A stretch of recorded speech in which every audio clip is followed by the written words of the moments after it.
I basically never tell anyone that they can't eat anything. And yes, ghee has a lot of calories, but any fat you use has a certain number of calories per gram. That doesn't change between fats, right? Although there are benefits of olive oil, but there's a flavor that is imparted with ghee that is unparalleled, frankly. So my approach is always like moderation and not replacement, because I think that if you are just replacing the ghee with another fat that's not necessarily culturally appropriate. Hi, you're listening to Healthcare for Humans podcast, the podcast dedicated to educating you on how to care for culturally diverse communities so you can be a better healer.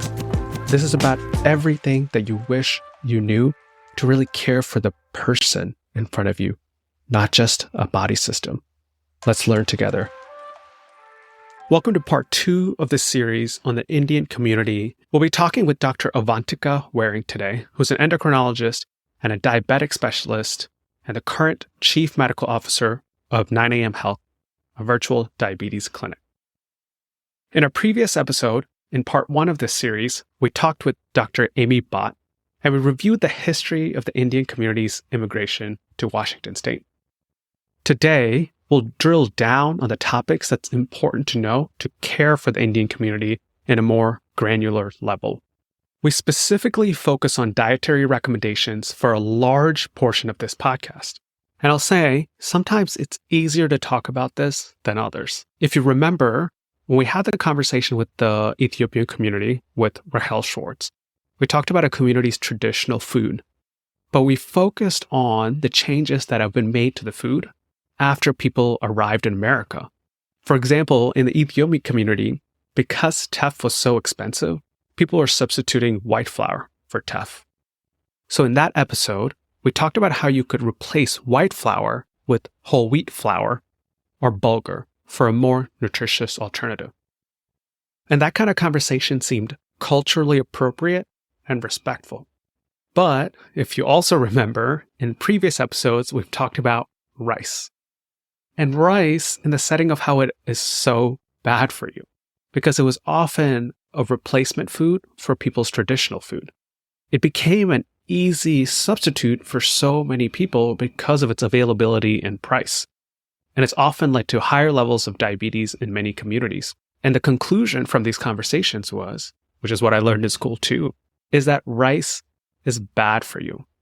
Don't eat so much rice.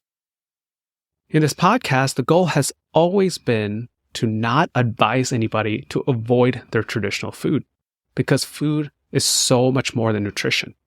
It's your connection to family and your culture. It's what your mom made growing up. It's what you do when you get together for the holidays. And rice is my traditional food as an Indian. Yes, there's a way to approach the conversation around rice when you talk about it. Decreasing the quantity of rice, not having so much rice with every meal. But I wanted to contend with the idea that rice is bad for you by itself. And to really address, how do you counsel Indian patients about nutrition when they're living with diabetes and rice is their traditional food? I'm not sure if we came up with a straightforward answer to this question, but I'm hoping that you learn as much as I did with this conversation. In addition to this today, we'll be talking about other aspects of diet and nutrition, including other protein sources, which includes lentils. We also talk about not focusing on specific components of food, but highlighting what people are eating and rebalancing rather than replacing certain foods. Then we talk about the extremely uncertain signs of glycemic index when it comes to rice. We end the episode talking about beliefs around health.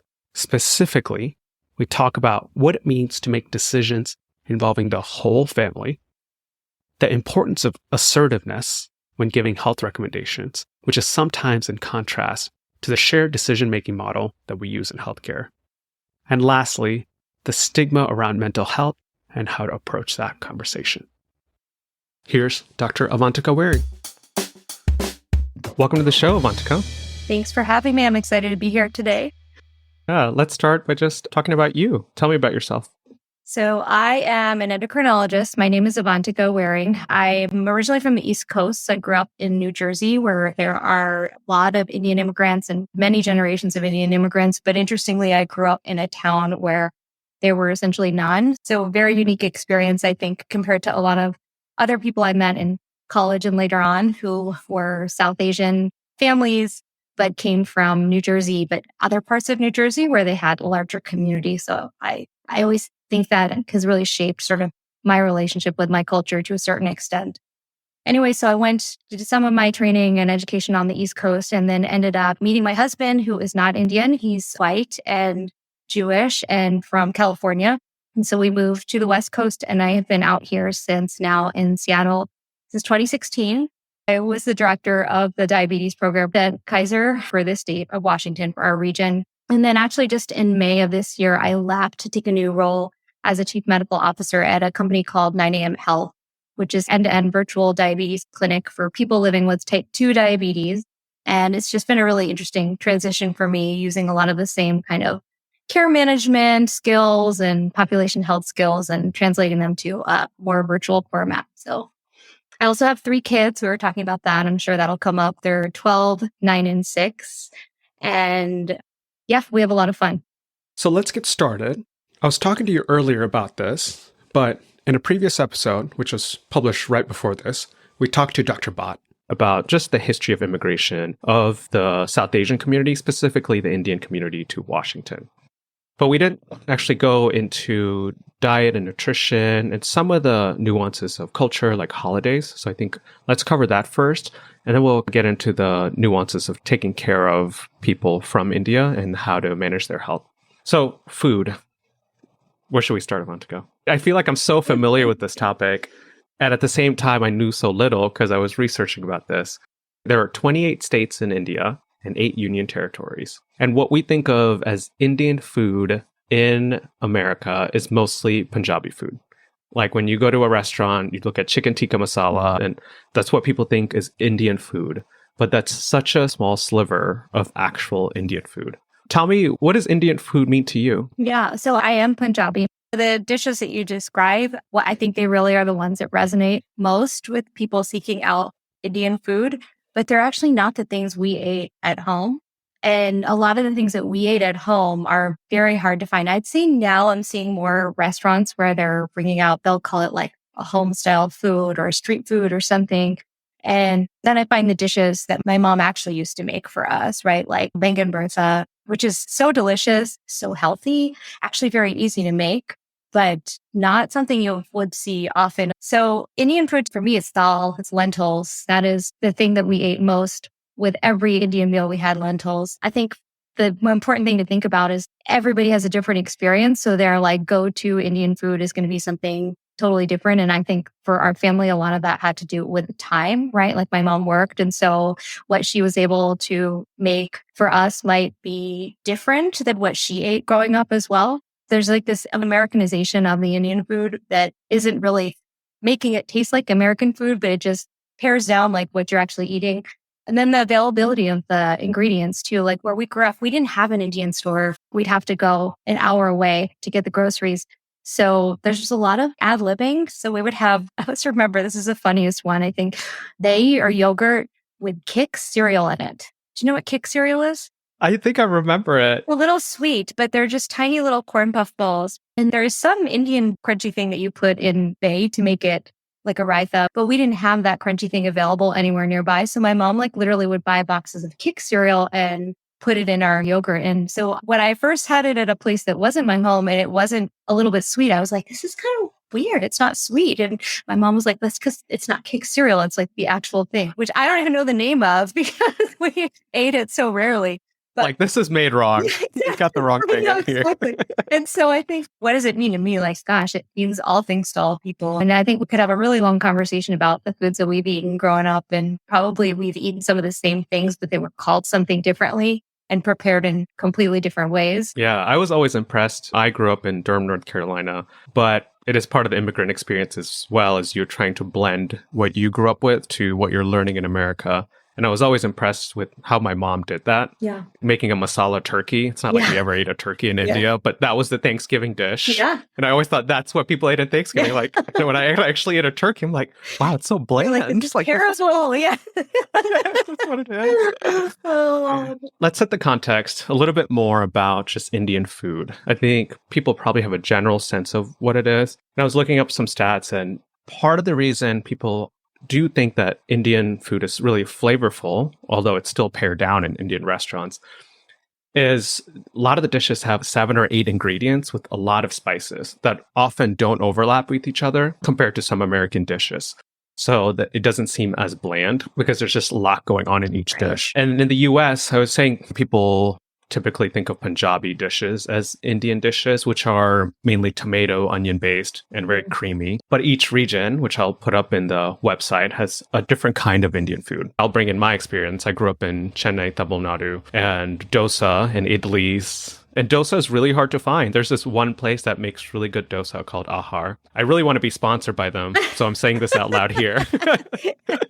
But you have to drive to Issaquah to get there. But really, like, it's not as common, right? Most people don't know what dosa is. And with Tamil Nadu and Southern Indian food, there's more tamarind and lime juice. So it's a little tangier than the creamy base that people think of.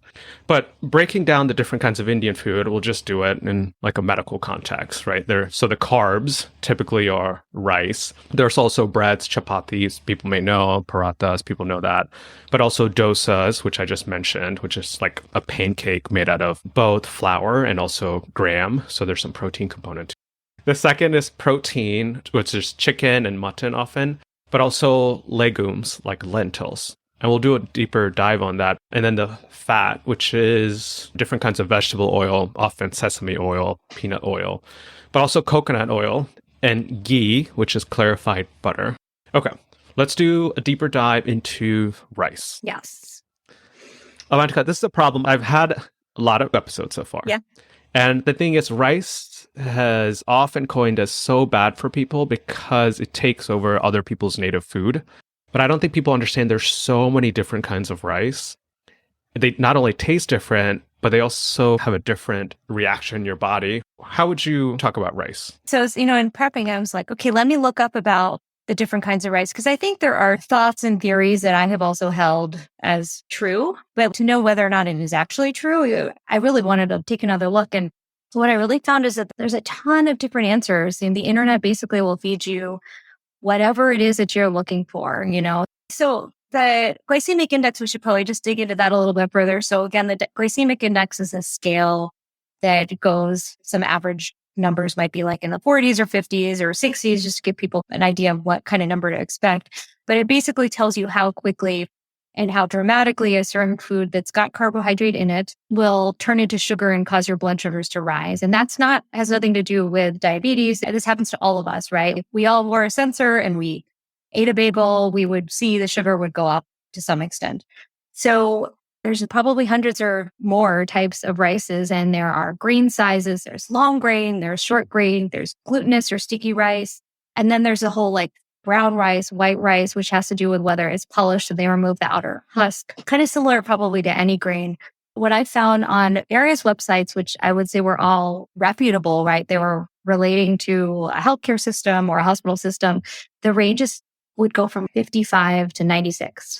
So 55 is actually a pretty low glycemic index for a starch food. 96 is high.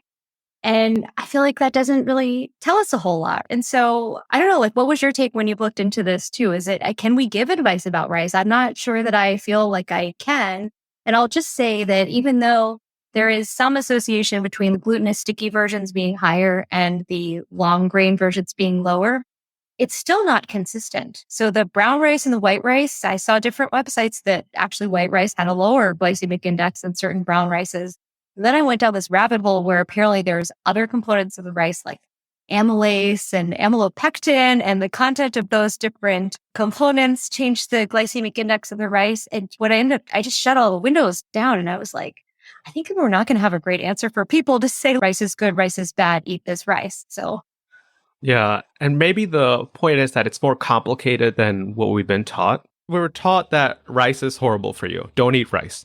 And that's really hard for somebody who's lived all their life with rice. And that's what home means to them, to stop eating it completely. The background of rice is complicated. And I don't even know if this is true. As you said, there's so many conflicting resources. But there's this general sense that long grain is better than short grain because short grain is more sticky, and there's like arborio rice, which you make for risotto, compared to basmati rice, which is the rice that many Indians use. So there's a difference between long grain and short grain. And then in the long grain itself, that brown rice, wild rice, and basmati rice are maybe better for you than other kinds of rices. That is like a strong maybe. I think the other thing I would just point out is one might be slightly better than another, but at the end of the day, they're all in starch. And so, my approach, I've never told a patient to switch the type of rice they were eating. That's not a thing I've ever done. Maybe I should. I choose to help them balance what the rice component of their meal is, because you don't actually have a lot of control over what you're getting either.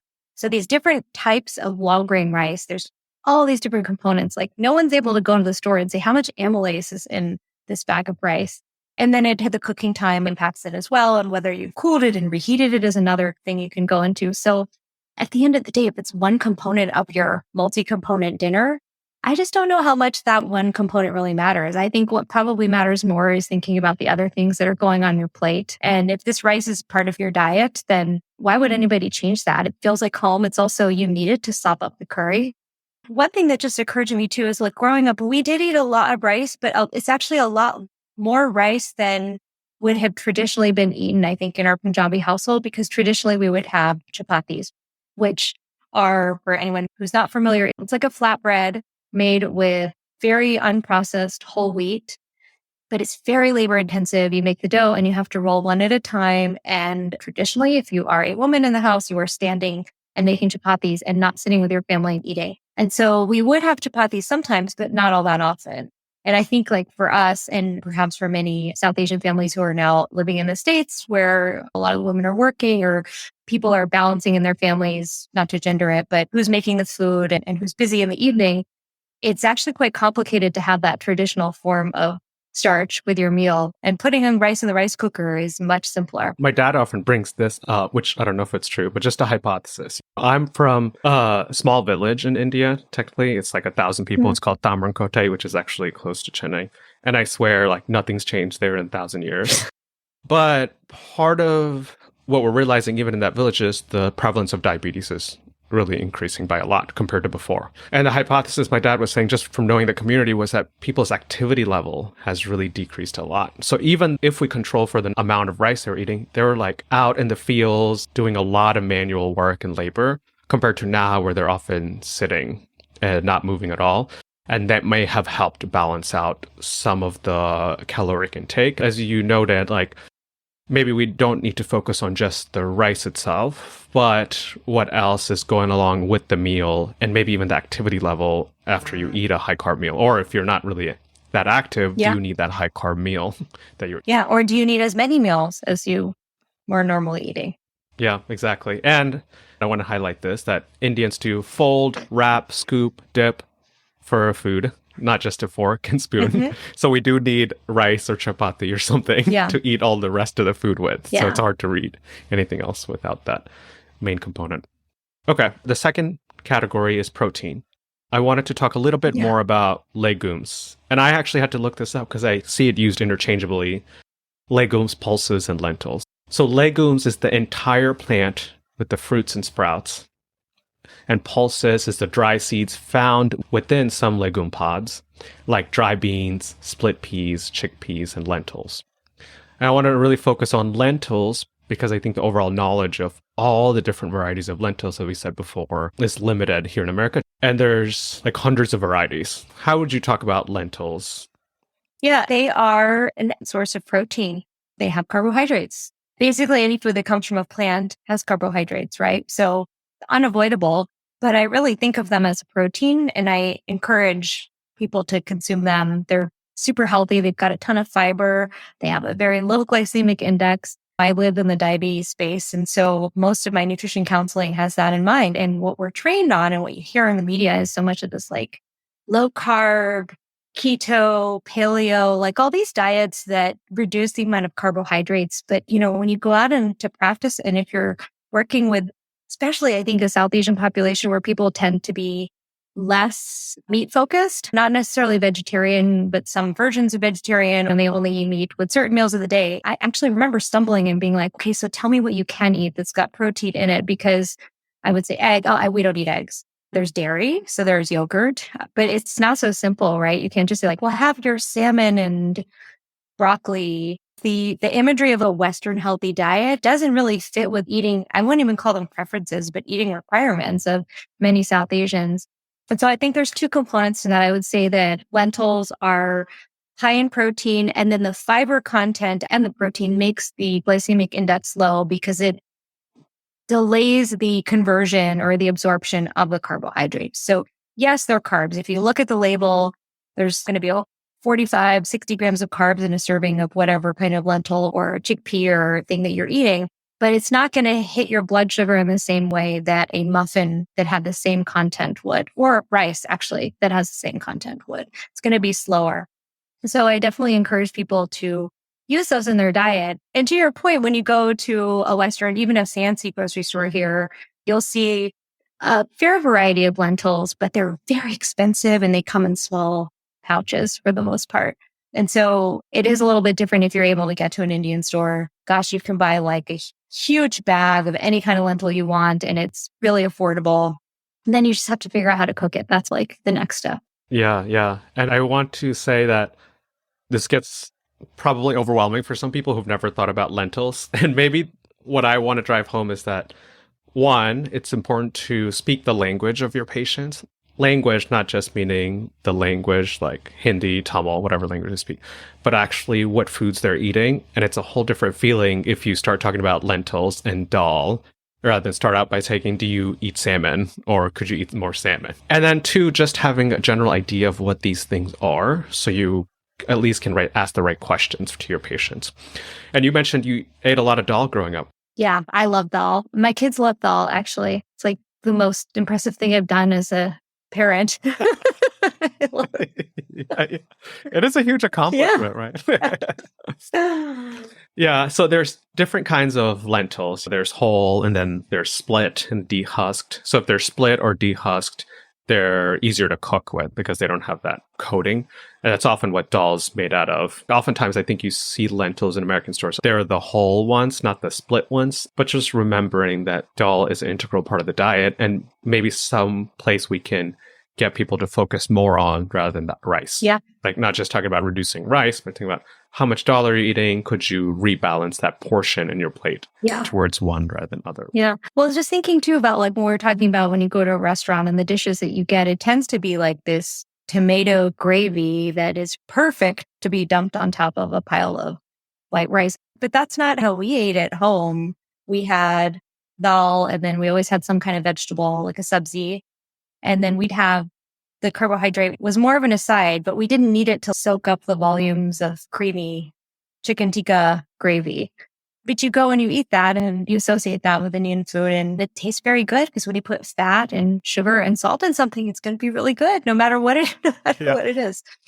Yeah, and that's a note in restaurants overall because it doesn't necessarily represent a home-cooked meal. So I like to even talk about how much are you eating out versus getting a home-cooked meal, and that's a huge difference. And part of the limitation is just people's time and energy, given the life we live these days. Okay. For fats, I think one component I want to focus on is ghee. It's not used often, but both ghee and coconut oil actually are widely used in India. I actually don't know historically how much they were used. It's clearly used a lot now, especially in some of the richer desserts and sweets. Tell me about your experience with gulab jamun. I love gulab jamun. And I'm not really a sweets person. Every culture has their celebratory donut replacement, and it's like the Indian donut replacement. So there are these, well, I don't even know what they're made of. It's a batter, and you fry these balls, so they're dark and delicious on the outside and almost creamy and light on the inside. And then you soak them in a straight up, it's like a sugar syrup. So it is very, very sweet. It's really good. And probably most of us eat it. I don't know. Should be like once a year on a holiday or celebration. But if you go out to an Indian restaurant and you get dessert, like this is what you might be getting. They're basically donuts soaked in sugar syrup. That's what they are. Yeah. Very high glycemic Oh my index. Yeah, exactly. Yes. I was going to put that out there. Yeah. I think for me, what's salient about talking about ghee, which is the clarified butter, and coconut oil is our patients have a lot of sources of information. It could be from family back home or the internet, as you said. But there's always things circulating about how good things are. Yeah. Like coconut oil has blank benefits, can regrow your hair, can help you live longer. So sometimes actually we're just one source of information. So if I say ghee, which is a clarified butter, has a lot of calories, and these gulab jamuns have a high glycemic index, you really need to have a good rapport for the patient for them to choose you over all these other sources of information. Yeah. Really interesting. I wonder if maybe my approach is pretty different because I basically never tell anyone that they can't eat anything. That's not a guidance that I would ever give. And yes, ghee has a lot of calories, but any fat you use has a certain number of calories per gram or whatever. And that doesn't change between fats, right? So if my patient was cooking with ghee, I wouldn't necessarily find a lot of value in telling them to replace the ghee with olive oil, although there are benefits of olive oil, but there's a flavor that is imparted with ghee that is unparalleled, frankly. So my approach is always like moderation and not replacement, because I think that if you are just replacing the ghee with another fat that's not necessarily culturally appropriate, you don't want the food to taste bad. And I don't want to deviate so far from even the process of making ghee is like, it's such a cool thing, right? I don't know. I think this is maybe not the direction you're going, but it would not be something that I would necessarily have a conversation about. If I told my patient to change their ghee to oil, they'll probably walk out and be like, I thought my doctor was Indian, but he's telling me to do crazy things to make gulab jamun with olive oil. Replace my rice with quinoa or something. Yeah, Exactly. I know. Yeah. And I think there's one other thing I probably just to touch upon here, because we're not specifically talking about diabetes, but we kind of are. South Asians have a very different trajectory of their type 2 diabetes disease than we see in a lot of other cultures. And what we see is that there's this first phase, which we call like insulin resistance, right? So that's where you can try to reverse diabetes by cutting things out. But that works for some people. But South Asians, it's been demonstrated in the data, they tend to progress more quickly to actually needing insulin and not being able to manage with dietary interventions. And so sometimes I feel like when I try those other approaches, it's not successful. And then it leaves the patient sort of feeling like they've failed somehow. And they really haven't failed. It's just the way that our bodies are all imperfect. And that's just the way that their body may be imperfect. So that's part of the reason I've tried to really get away from saying change this or eliminate this, because frankly, for a lot of my patients, it's actually not going to work. It's not going to get them off all their meds, like maybe doing a keto diet would for somebody else. And I want to normalize that, right? I want them to realize that this is a part of life. We manage through it. Of course, there are eating less of anything usually will help, right? So reducing the fat, reducing the portion of the carbohydrate. Yes, adding more lentils and less rice. Those kind of balancing compromises can be made. But I haven't had a lot of conversations where I've said, well, replace your coconut oil and butter with another kind of fat, because you do need fat. It's healthy in some quantities and you need it to prepare your food. So the takeaway point is really maybe we don't need to focus on specific components other than maybe in your initial conversation, just getting an idea of what people are eating. And is there really room for changing the portions or the quantity or rebalancing a plate, but really taking away food or replacing it? Not sure how high yield it is, unless it's like, I'm drinking a liter of Coca-Cola, right? Like something so obvious. Yeah, most of the things that need to be replaced are not actually parts of the traditional South Asian diet. Those things are like the liter of Coca-Cola. There are, I think, some culturally specific foods that probably should be removed, but they're more like modern foods. Like, does your family eat tea with biscuits? There's a lot of these packaged biscuits that come in. Yeah. So biscuits, meaning they're cookies. They're cookies. Yeah. It's a cookie with another name. But yeah, so they're cookies. And then there's also like these salty, crunchy snacks that I know our family would. What do you call it there? Namkeen, which just means salty thing. Yeah, we call it murko. Yeah. Yeah, they're just fried. Like chips. Yeah. I guess. Some form of it. There are some things that are more like, they're not traditional foods. They have a really specific place. You have tea with your visitors and then you want to serve them something. So we have cookies or something like that. I definitely have encouraged people to cut back on that kind of thing. Because to me, those are cookies and chips. You can cut it out and they're packaged. My general rule for all of my patients is the less things that come in packages that you consume, the better off you're going to be. It's pretty hard to eat very unhealthy things if you really truly prepare them yourself at home from scratch. Yeah. Okay. The other part of diet is that many people are not as meat focused. So either they're completely vegetarian, which in Indian community means no eggs as well. We'll be intentional about this. So there's a cultural background to this of Hindu culture of ahimsa, which is nonviolence to other forms of animals. But, at some point, people don't know why they're doing it. It's what their families did. And that's what they continue doing. And there's a lot of other reasons people become vegetarians. But the point is that a lot of people are vegetarians. So I think you brought into the context of talking about meat is often not productive for them if you're trying to change their diet. But I think the other perspective that I wanted to bring out is that acknowledging people can be vegetarian to make sure that you're cognizant of could there be any deficiencies or lack of something in their diet, given they may have had a complete diet from their home country when they're lacto-vegetarian, but they came to America and they didn't have any time and they're trying to juggle a job and cooking food. So their diet has changed completely. They're still lacto-vegetarian, but they're eating not as diverse of foods that we're eating. So potentially they could become deficient in certain vitamins. I'm not sure if that ever comes to your counseling, but I found a Pediatrics in Review article because I think this comes especially relevant for kids if you're trying to raise them as vegetarian. But the main things that I found was making sure you get adequate protein, because sometimes that can be difficult. Again, not if you are doing a traditional diet with lentils, but also other micronutrients like vitamin B12, iron, and vitamin D. But there's also some risk of deficiency of calcium, omega-3, vitamin A, and selenium. I'll put this in the show notes. But does it ever come into your counseling at all? Yeah. Or do you think about it? Especially with diabetes and metformin. Metformin, which is, again, it's very commonly used medication for type 2 diabetes, is associated with lower B12 levels. So especially if you have people who follow a vegan diet, typically we'll do some screening for B12 if someone's on metformin for a longer period of time anyway. So it will get caught that way. People nowadays, I think for most of the other nutrients, we all eat enriched products from the grocery store. So packaged breads and cereal and all these other things that have a lot of these other vitamins in them. I think iron is the one that I do see a deficiency in. And I don't even know that that's specific to my vegetarian patients, but it just happens a lot, I would say, like in people who are menstruating age throughout that portion of their life, we'll see it, honestly, vegetarian or not.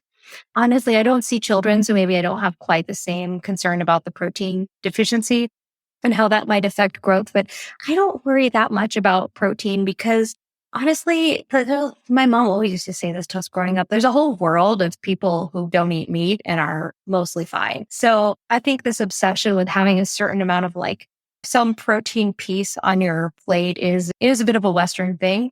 Because there's protein in tons of vegetables that we eat. There's protein in lentils. There's protein in grains. If you pick a good grain, there's going to be protein in it. And dairy products. And I know in the northern part of India where I'm from, people do consume a lot of dairy. There's lassi, so like our yogurt drinks, and we put a lot of milk in the tea. We eat paneer, which is like a homemade farmer's cheese. And so I don't worry too much about the lack of protein or frankly, even calcium. I think at least my family members I've seen and the way we grew up, we probably drink and consume more milk than a lot of other people. So I think in that sense, it is quite rich in some of those nutrients. But again, you're right. If you are coming in and you're feeding your kids noodles with butter because they're vegetarian and they're not getting a lot of other stuff, then certainly you want to screen for those potential things that they might be missing. Yeah. And maybe just be cognizant of it. Yeah. And it's not like a recommendation to screen everybody or anybody. That's more like a question used, like you said, what do you eat rather than leading with what you should eat? Really getting that baseline of understanding of what somebody does eat is really helpful because I think often we're likely to be surprised, right? We don't actually know what people are eating. We assume we know, but until you ask them, Exactly. Okay. Let's transition to culture. Again, we'll say this, India is very diverse. And what culture means to you is probably very different for me. We probably would be better off trying to be really intentional about the diversity of India and making sure we allow people to express their diversity while understanding the common themes around what it means to be Indian. That could mean also a lot of different. Yeah. So for religions, we mentioned in the first episode of this series on India, there's Hinduism, Buddhism, Jainism, and Sikhism. Hinduism is one of the major religions in India. I think it's certainly been true for me growing up in a Hindu household, where compared to other religions, sometimes Hinduism kind of forms itself into a way of life or a philosophy. It's just like Hinduism is around you. It incorporates a lot of diversity and culture and rituals that actually Hinduism in southern India looks different from Hinduism in northern India. But I wanted to start out with that to talk about holidays because people may have a vague sense of holidays. But I think it's important to know a little bit more about them because it's probably important to the people that you're saying or taking care of. The famous holidays probably people have heard of is Holi and Diwali. Do you celebrate those? Those are the ones we celebrate. Yeah. For Diwali specifically, it's like the festival of light, and people say it's a victory of light over darkness. But Holi and Diwali, people hear about a lot. Going to the diversity of Indian cultures, when I grew up in India and Tamil Nadu, we celebrated Pongal. Now, Avantika, do you know what Pongal is? I do not know what Pongal is. No. Tell me.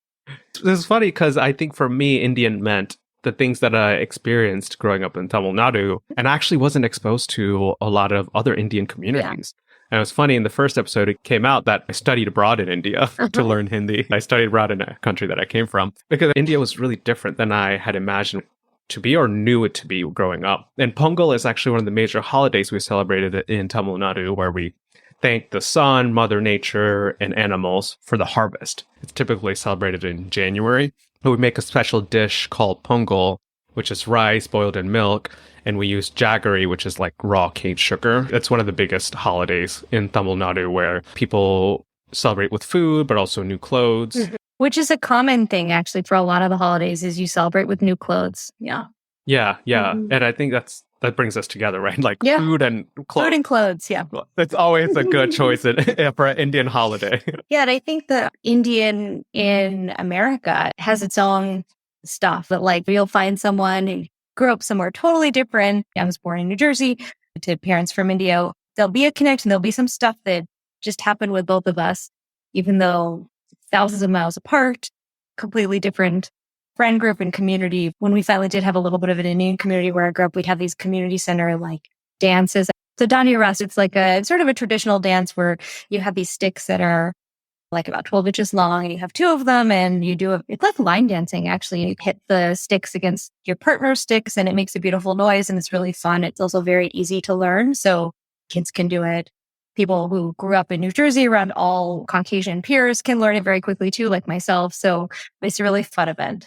Do you still do it? I haven't done it in years, but I talked about going a couple of years ago, but then now it's hard because my parents have actually just moved here recently. So I'm hoping we can do some more of these things, because I think without their motivation, it is pretty hard to get your act together and get your whole family out to go socialize with people that you wouldn't normally socialize with.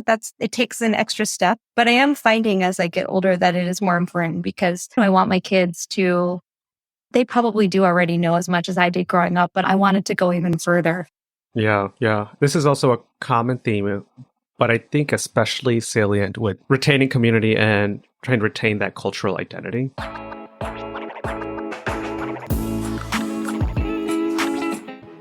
So let's move into belief around health. We talked about diabetes a bit. How do you incorporate some of the importance of family structures and involving the family in decision-making on how you counsel and take care of patients?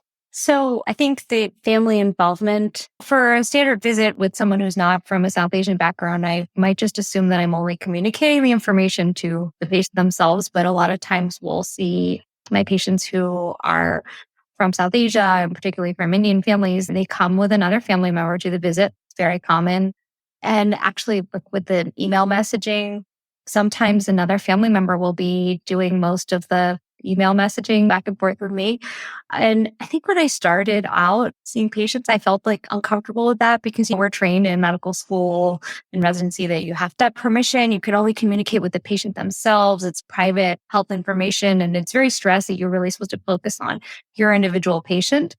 But it doesn't work for some of these other cases, and I don't know if you found the same thing, it just tends to be more productive actually. So maybe I'll say like, oh, I'm happy to communicate with you as so-and-so, as a spouse or daughter. A lot of times my patients will have a child who is also a physician who will want to talk on the phone about what's going on. And I actually totally appreciate that because I know how like in our culture, in our family and family friends, it works. People, they find if there's a doctor in the community, they trust that person to be like the go-between to give advice.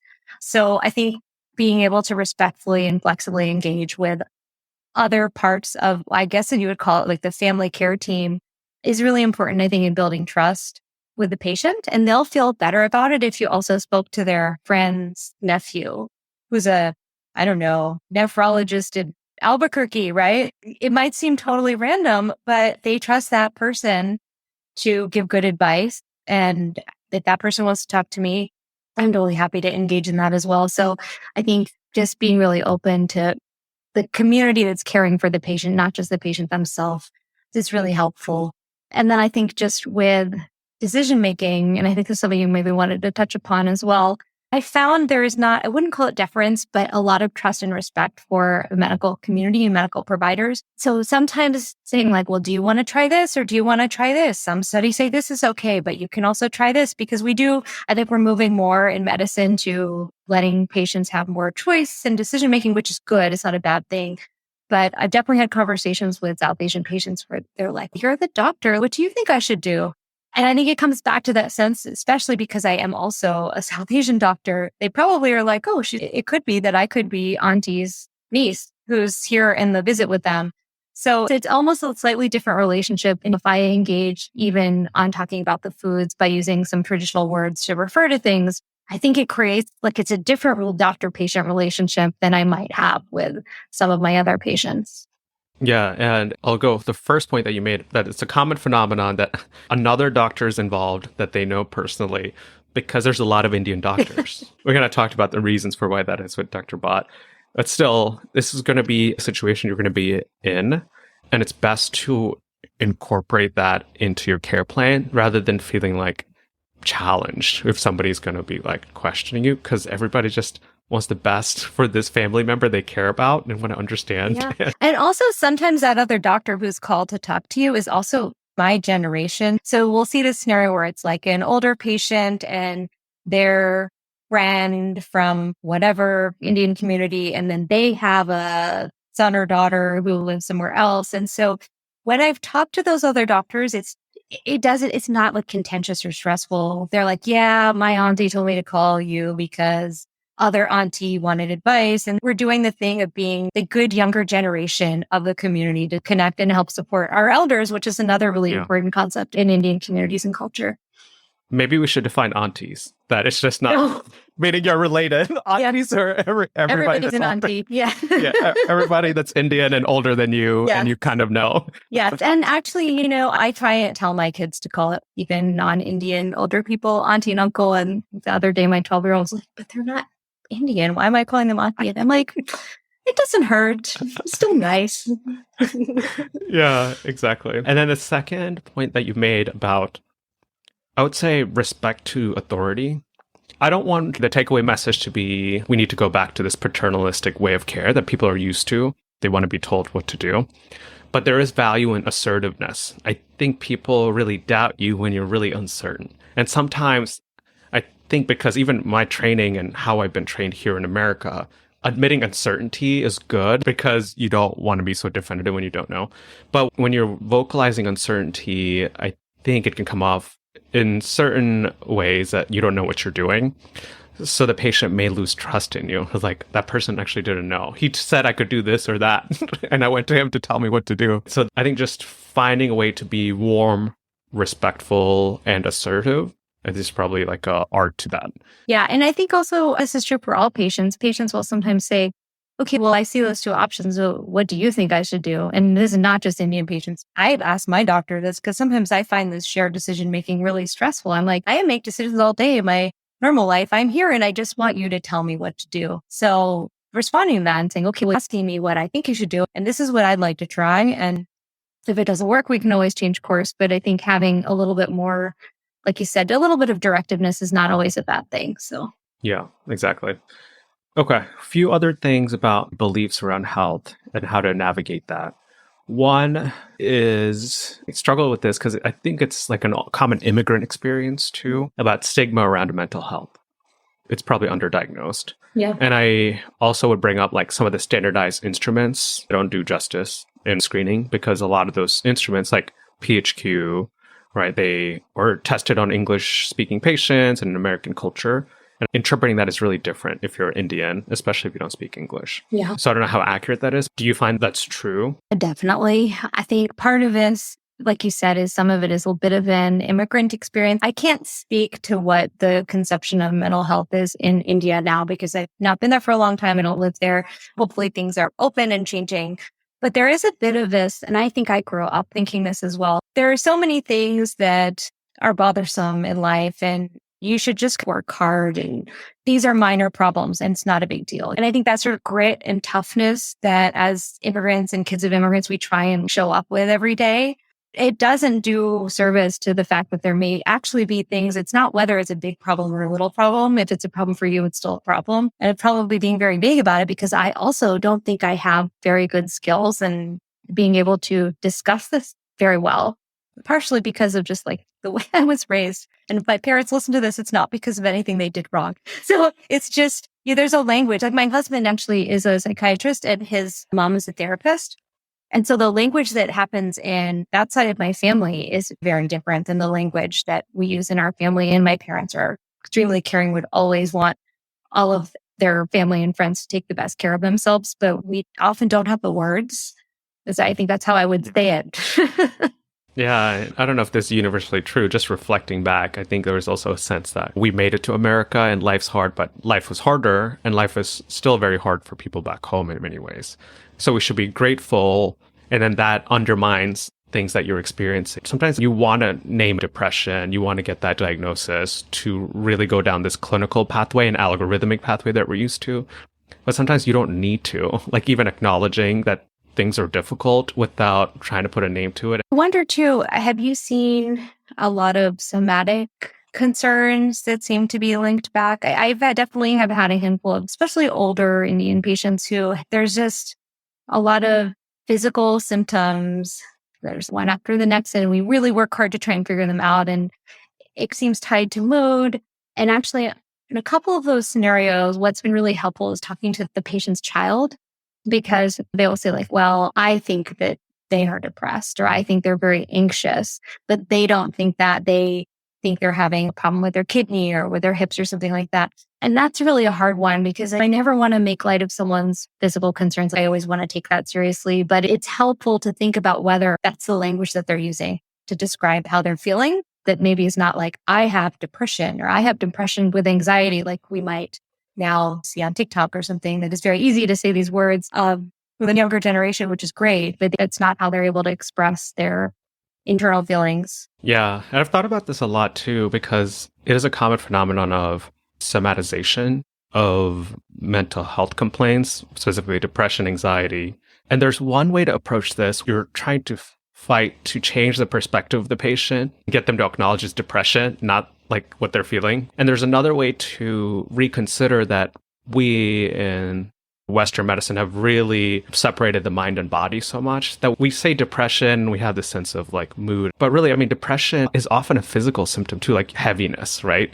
I think we forget that actually a lot of the manifestation of depression is physical. And if we're able to, rather than try to change the perspective and just meet them in that bodily manifestation, if their family says, yeah, I think they're depressed, and then you try to figure out why. Is it like social isolation? Did something happen? So then reframing, yeah, you probably don't feel great. Your body feels bad because of this. That's really helpful. That's a great perspective, actually. You're right, because it's really meeting them where they're at and fixing the problem that they want fixed, not the problem that we think needs to be fixed. Okay.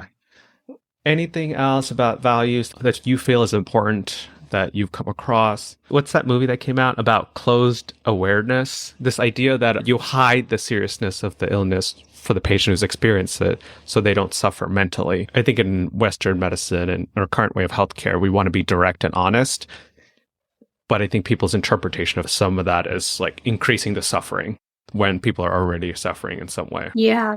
I think it loops back to me, at least in some way to the idea that the family is very involved, right? So I wouldn't necessarily always think about it as causing suffering for the patient and wanting to protect them, but it's more like that it's a discussion that they maybe want to have actually with their family and not necessarily just with me, right? So having the more frank part of the discussion, only if this is okay with the patient and their family, and you've had that discussion beforehand, not just going in and making up your own decisions about who wants to hear what, but talking to the family members. And a lot of times it's the patient's child, who's an adult child, having this conversation with them about prognosis or what might need to change or what your really strong recommendation is. And then they are actually feel more confident and able to have that conversation with the patient themselves and have it really well absorbed, I think. I've not been in a situation with an Indian patient where there was something that I was told not to communicate to the patient in some way, but I have definitely communicated in a different way via family members or a group conversation where I tell so-and-so's daughter or son, and then they explain it in a way that maybe is not the way I would have said it to the patient. Yeah. I think that's good. Okay, 2 more questions. The next question is, what have you learned all your experience providing clinical care to the Indian community? I think that the 2 things that I would say have been most salient are things I actually mentioned already. Number 1, this idea of trying to control what people eat to make them get better. I have really come a long way on that. This is my growth, right? Because I've just found it's not productive. I believe that I have made my patients feel judged to a certain extent, right? And I lost the ability to connect with them when I said, why don't you try doing this instead? And it's much more productive to just say, okay, what are your things that you absolutely cannot give up? Tell me what's important to you. So maybe it's, I have to have a samosa with my chai because my grandson comes over that time of day and that's the time we spend together, right? So why would I want to mess that up? That's just not, it's not a productive approach. So I feel you look back at your 10 years ago, 15 years ago self, and you're like, oh, I can't believe I did that. But that's how we learn, you know? So I think having a more, and not just with my Indian patients, but in general, a more like a softer approach when it comes to nutrition and diet guidance, because some of these things are like far more deeply entrenched than just the macronutrients of what you're eating. It's a habit. With insulin, I had a very specific memory of a South Asian patient where he had like 3 breakfasts, but this was his routine. He did this, he went for a walk, he had another breakfast. We dosed his insulin for every single one of those tiny meals. And that's what he needed to be happy. And we were able to take good care of his body. So that's the ultimate outcome is not the easiest thing for me. It's what's best for the patient. That's what we want. And then I think being really open to this idea of family decision making, because honestly, when you're new in practice or really busy, it can be annoying when you have to call like 5 other people before you make a decision, or you're getting emails from so-and-so who works at Harvard. They all work at Harvard. They're like, oh, this is like so-and-so who works at Harvard and they want to talk to you, and feeling like really insecure. Like, well, they work at Harvard and what if I'm doing the wrong thing? But I think just like understanding where that's coming from, because my grandmother aged and my parents are in good health, but just reflecting on how I want to support them and how they sometimes look to me to support them, it makes it so much more relatable. Then I'm like, okay, I will talk to your family member in Harvard, no problem. They will probably teach me things that I don't know. And then we've created a sense of trust because the patient feels that it's not just me giving them the advice, but it's like a community of people who care about them, who are giving them advice on something. Yeah, there's a sense of humility in that when you approach it that way. Yeah. Okay. And then last question, a personal question. Have you actually had an experience with the healthcare system? You're like, that's something to aspire to, especially in how they've taken care of your family member. You're the auntie in some other relationship that they're calling for advice. When have you seen another doctor approach it in a way that you wanted to mimic or aspire to? Yeah, actually, my grandmother passed away a little over a year ago, and she's in her 90s. But she had, so this is another kind of common thing, is when you're an Indian doctor, people want you to set them up with doctors that you know. So when I lived in California, my grandmother, I referred her to one of my partners in my practice, who is a wonderful person. I actually haven't spoken with her in a while. She's not Indian, but she just was so patient, because my grandmother was a person who also had a lot of physical complaints that I think were somewhat related to isolation and depression. She lost her husband fairly young and was moved around with my parents, but didn't really settle into another Indian community. But this physician of hers, her name is Talia Gracer. We love her. She was so patient in just taking everything seriously, but not over medicalizing it, if that makes sense. So my parents never felt that it was a bother to bring my grandma in to say, okay, now she's complaining that her left pinky is hurting. And, as a family member, you're sort of like, okay, it's probably not a big deal, but she would take it very seriously, listen, had like so much compassion, but didn't send her for 5,000 tests either. And so I think just that ability to be patient when people communicate things in a different way is so valuable, and something that I really aspire to want to be able to do more and more, not just in my practice, but also just with my family members and people older than me in our community in general. Because I think one of the things is that you see is as I get older, as we get older, you just think, well, that's going to be me. And now it seems like it could be me and I can see it. So just remembering that compassion is going to be very much appreciated, and it'll come back to you, hopefully. Yeah. I think we get paid to listen in many ways. And sometimes I think we fall short and continue to grow in that. But even more, being a good listener to your family. Now that you have to keep reminding yourself of it. I know. It's important. Thank you, Avantika. I think this was a great episode. We learned a lot. Yeah, thank you so much. Thanks again for joining me, Raj Sundar, in another episode of the Healthcare for Humans podcast. Hope you enjoyed this episode. As always, remember to check out our website, healthcareforhumans.org, for show notes and a full transcript of the episode. Make sure you hit the subscribe button and tell a friend. This podcast is intended for educational and entertainment purposes only. Views and opinions expressed in this podcast do not represent any of the participants' past, current, or future employers unless explicitly expressed as so. Always seek advice of your physician or other qualified healthcare provider with regards to your own personal questions about what medical conditions you may be experiencing. This Healthcare for Humans project is based on Duwamish land and makes a regular commitment to Real Rent Duwamish.